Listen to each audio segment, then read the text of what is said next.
Hello everybody. Today I thought I'd bring myself a few orbs here and some glasses, and I wanted to talk about sexual objectification, which I think is a huge problem in our society because so much of it is turning into the darkness. So I thought, okay, I'll get some glasses on and get some orbs, some lightness into this whole picture. In particular, we always learn better when it's playful, when it's innocent, so I thought I may bring a little bit fun in the occasion. Sexual objectification, is it really a disease of our society, or is it more a symptom? And if it is a symptom, then how come? What's the imbalance, the disease of? And for me, nature always looks for an equilibrium. Nature always looks for balance and harmony. So if I suddenly have these glasses on, but I'm actually not there, then I can put something up and then I reckon you don't see now there are the glasses anymore. As soon as I take it off, the glasses are on. So what is that imbalance that I'm creating? And for me, it's always the stuff when I work with people, it's the left hemisphere and the right hemisphere. We're calling the masculine aspects within ourselves and the feminine aspects from within ourselves. And we have to understand that we have all of that. Masculine doesn't mean man and feminine doesn't mean woman. But we have these two opposing aspects of one energy, for example, black and white. Sexuality and spirituality, for example, matter or spirit within us, and we can choose from them. So therefore we have choices and we have to use as consciously as possible, make these choices. And where does sexual objectification comes from it? For me, it is very, very clear.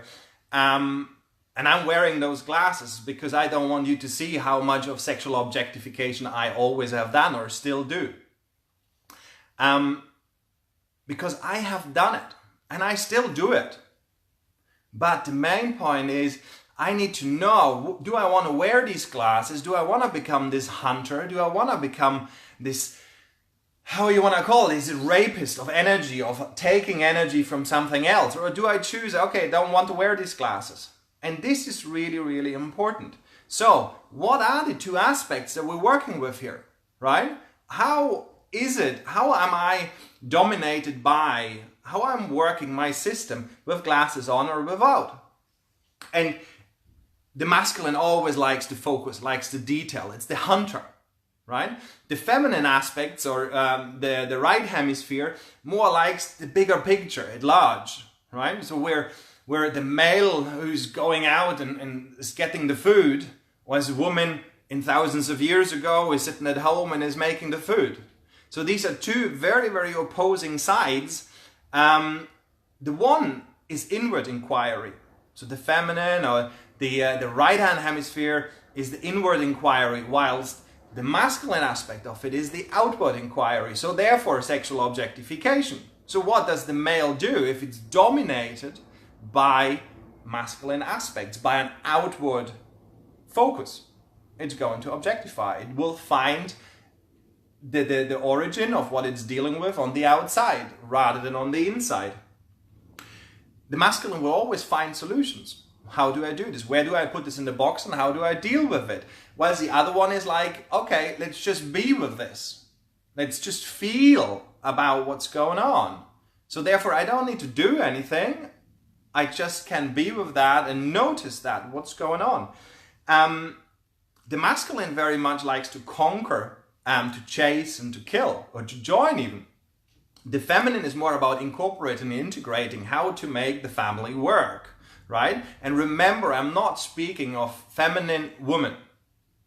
The male also has these aspects within them to make the family work better and so on. So we have these two energies that we're working with and we have to choose what we do.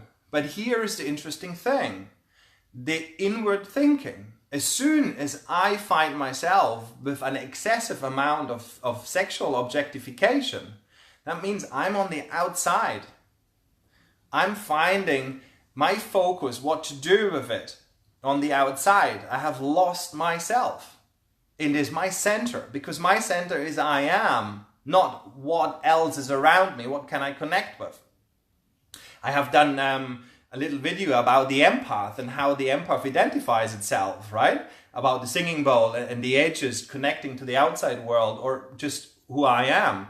So the problem is, if I work with sexual objectification on clients or for myself, then I need to acknowledge my desire, my lust, my imagination, my creativity. What do I do with this? What do I do with this masculine energy, or with this outward energy that wants to be expressed in a creative way through sexuality, for example, to chase, to hunt, to kill, whatever it means. And this is really what it's all about. Can I, as a man, allow myself to acknowledge my own lust, my own desire, my own creativity, and all that comes with it? And if I can acknowledge this, and I can be in that, then, for example, that sexual objectification object will actually not be as resonating anymore.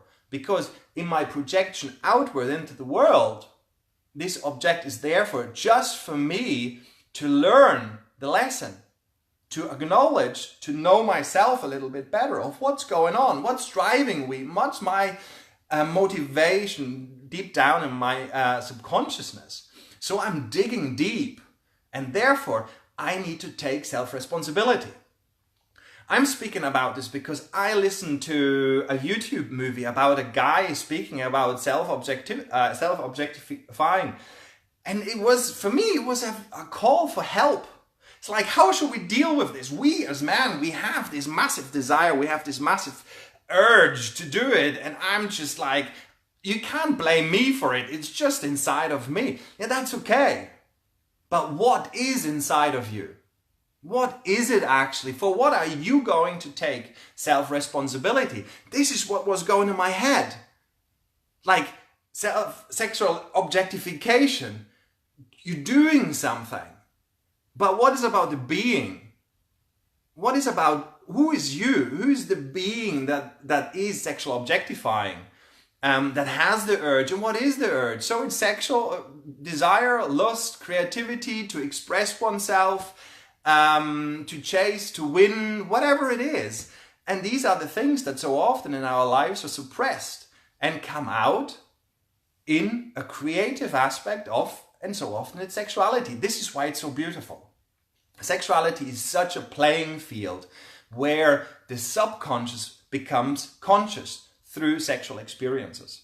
And that's where the sexual objectification comes from. And so if you deal with any kind of sexual objectification issues, if you're a man or a woman, both can have that. It only means that you are choosing to have your glasses on with male energy, with masculine energy, sorry. And the masculine energy allows you to focus on this and make this responsible for it. But when you bring that back into balance, in harmony, then you will say, okay, this was nice, this was very good, and this stirred up from me the emotion of lust, desire. I want to do this, I want to experiment with that. So when to work with that, not judging it, but being with it. Open your heart towards an unconditional, isn't that interesting? And ask the question, what makes you objectify this person sexually now? Is it the arse, the tits? Because remember, it's details, right? That person right now is in the masculine aspect and hones onto the detail. He doesn't see the larger picture anymore. And then what happens is, okay, let's go away from this. What is it? Okay, it's the arse, or it's the tits, or it's the legs, or it's the hair, or it's the eyes, or it's whatever, it's the color, whatever. So what is it that resonates with you now? What do you want to do? Or you want to jump her, or right? So then we work, and with this, we're starting to come back to ourselves with the question. And in the question, in the self-knowledge, or in the allowing oneself to be seen, and this for me as a love and intimacy coach is really important, because when we ask the question here to ourselves or to the person I'm with, and I'm just suddenly see like, hold on, what's happening here? Is the self-responsibility, intimacy, to state and make known what's really going on inside of you. And remember, the world is just what we're projecting outwards. And that is where we can learn from. But we are not allowed to go into self-judgment, self-rejection, and self-abandonment. Right? We're abandoning ourselves for having desire, of having lust, of wanting to penetrate. This is beautiful. And my partner just reminded me on that to really make that also clear. To say, look, that penetrative action in a man is really beautiful, but it has to be healthy. It has to come from the heart.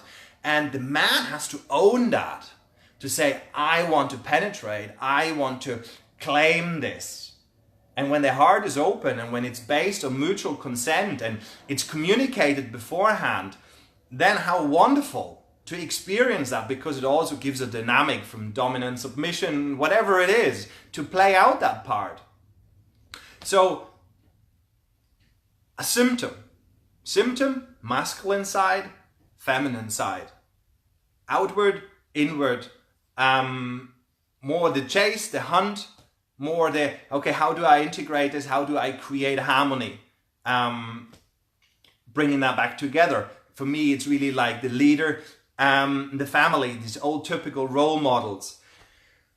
What have I got there? Yeah, for me, the main thing is when we have this, what is really important, which drives me nuts in so many years. I work with people and they're coming from dating coaches, or I call them betting coaches, right? They coach men how to become more efficient to chat up a woman. I lose it. I completely lose it. Even though the whole kind of performance coaching that is out there in the world is a great thing. When you're aligned with your purpose, when you have found enough presence to be really centered with yourself. And from this aspect, from this center, from this I am, to go into performance coaching, that is great. But if you're in your shadow, if you are running all these dark energies that want to be seen, that want to come through, and you're going into performance coaching or going into performing, then that will have many, many results that are there for you to learn. Not what you want, but what you need. Need to realign yourself with who you truly are. That's important. So performance coaching, I didn't say it's bad, but it has to come at the right point. We have to be in our light, then to grow and expand this light. When this is our darkness and we go into performance coaching, then our darkness grows and multiplies itself and brings a lot of suffering into the world. So when we're in the feminine, I have the feminine aspect, and the feminine is very much about feeling. I said that. It's about desire. It's about lust. It's about being powerful. I'm the man. I have conquered. I'm to be proud of, to be a man. This is sometimes very, very important. So ask that person what is actually going on with that sexual objectification. Is it that you need to be the predator to feel better in your life so that you have hunt down the prey? And then, of course, we need tools. We need to have tools. How to actually deal? What can we do in the positive with desire, lust, personal power, our aspect of being the lover? Which for me, all of my life, this has been really important. But I'm learning now to integrate other aspects like the businessman, the provider, and the protector, and so on and so forth. So we need tools. And that's why I run, for example, the Solo Tantra workshops, to give people the tools how to actually deal with lust, desire, personal power, which is all actually our body also. The importance of self-inquiry. For me, the word know thyself that's the consciousness. That is what we all, I think, work for, to find our personal power of who we are, how glorious and how strong our greatness is. And the last word I want to throw in here is really to take self-responsibility. It cannot be that we allow these energies to havoc our environment and run mad in the macro environment, and we don't take responsibility for this, what we're experiencing. So whatever you're experiencing, don't reject, don't abandon or even judge yourself for what you're experiencing, but say, what are these aspects within me? How can I bring them into an equilibrium? How can I balance them so that I hit the sweet spot, which the old word is sacred union for it, right? Sweet spot in the golf, you have a ball, you want to hit the ball, you have to hit it on the sweet spot. If you hit it to the right, the ball will veer off. If you hit it to the left, the ball will go left. If you're a very good golfer and you know I hit it a little bit off center and the ball does exactly what I want, this is about how life. I can choose to have the glasses on or take the glasses off. And this is the choice, this is the freedom that I have, right? Sexual objectification in your partner, for example, is wonderful because it is maybe based around consent. It's about the person wants to be conquered now and again. You should show that you have the balls to do something with your cock. So there's a good thing, right? But out there in the world, to throw the weight around in the negative, this is a problem. So balance the energies, the masculine with the feminine. Ultimately, it's the right hemisphere with the left hemisphere. And if you create the balance, then you have choice. Choice to react however your presence and your consciousness in the world will give you that. That means you want to have the glasses on as I do, you have the glasses on. If not, take them off for a while. So,